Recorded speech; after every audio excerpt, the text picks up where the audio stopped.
What's up mga dangas? Paano nga pala magpulo ng sundang? Ganito, na sundang, ganito kagandang pulo at bulo. Ayan. Una, sasarotsohin natin yung kahoy ng pantay, yung pagkasarotso. Tapos, sasaksakan natin yung kahoy sa mga ligid-ligid niya para hindi yung ano niya, yung mga kanto-kanto masakit ng pag-aantok. Aantok Tagalog yun, pag-aantok. Waray-waray, sa waray-waray pag aantok. Sa Tagalog matutulog, inaantok eh. Yan, kukunin natin yung tugod ng bulo na kailangan banggang-bangga siya. Kailangan mapulang-pula.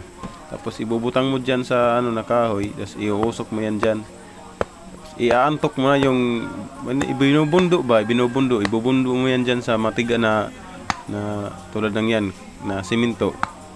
Yan. Para dumulot yan. Pagka bumutak tulad nito, sayang bumutak. Pagka bumutak, hindi natin yan ipapadayon, tatanggalin natin yan.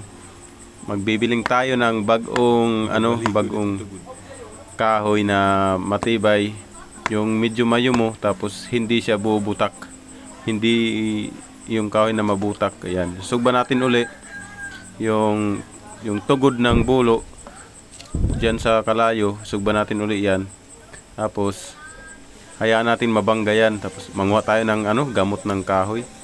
Ito yung kinuha ko, yung mangga namin na puputulin, uot din na namin to. Kinuha ko yung gamot para magamitin yung kanyang gamot. Yan, uot din mo lang yung sakto na gamot. Huwag niyong kukuhain yung mga gamot ng kahoy nyo ya. Yung mga gamot ng kahoy nyo na huwag niyong kukuhain yung gamot ng kahoy nyo na yung mga tanom nyo. Yung tulad nito na mangga. Kinuha ko lang naman yung mangga na to. Ang gamot kasi na to, patay na. Mamatay na, natumba sa bagyo. Tsaka tatanggalin din to. Yan, inusok na namin yan. Inunusok na namin yung yung kinuha namin na mangga. Hindi ko masya kasi guti daw yun. Kaya binalyuan ni kuya ng ng gamot ng ugat ba? Ugat ng santol. Mayumo lang daw yun eh. Kaya ayan, nalampo agad yung kanyang tugod. Ayan na, madali lang pala eh. Ayan, tapos na. Mabalhin na kami. Ayan. Sasaksakan mo muna yan, paluyo-luyo. Kaya magkita-kita ka ng maayos para mahibaro ka naman magpulo. Kasi yung iba dyan, pinupulo nyo, aplan lang ng mais eh. Aplan lang yung mais ang pinupulo nyo dahil hindi nyo alam magpulo. Ganito lang magpulo ng mabilisan. Kahit 10 minuto kayang-kaya nito. Or 5 minutes kayang-kaya niyan. Tingnan nyo kung gaano kabilis kami ni kuya magpulo. Si kuya lang pala, hindi ako. Taga-video lang ako eh. Yan o, tingnan mo. Matagal lang yan dyan, pero pagkatapos nyan, may sorpresa kaming gagawin kung paano yan ginagawa. Kasi hindi na tayo ngayon, panahon ng 90s. Panahon ng 90s, pag magpulo ka ng ng mga ganito, isang umaga yan, isang pulo lang. Pero ngayon, ang dati isang umaga, ngayon ay minuto na lang dahil sa makabagong teknolohiya. Diba? Pag puro ka na lang, wala kang alam, puro ka lang kinadaan, walang mararating yung buhay mo. Puro ka lang pangarap sa buhay na hindi natutupad. Kaya mag-upgrade ka naman kahit tingnan mo, sinasapyuhan lang namin yan para malaki. Sinasapyuhan lang yan, paluy-luyuin mo kaya. Tapos sapyuhan mo lang. Kaya kayo dyan, nanonood kayo, pag magpulo kayo, gumamit ng puro sundang kasi nakadal yan at mabagal. Tapos hindi pa mahamis yung agin niya.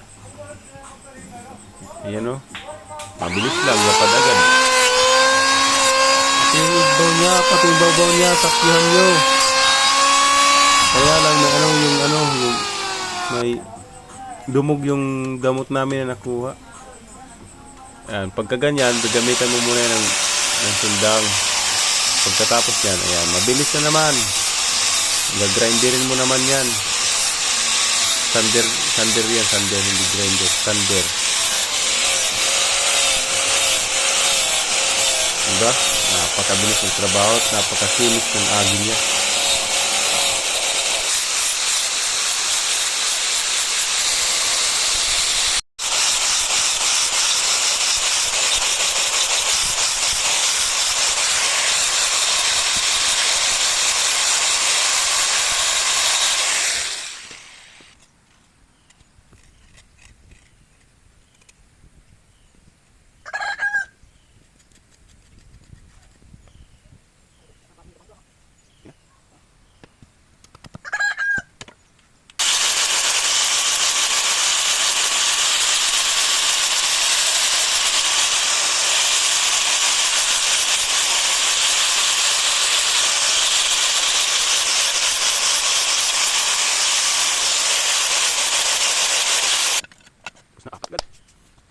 Sunda, bulog. Hindi natin oras sa dapat.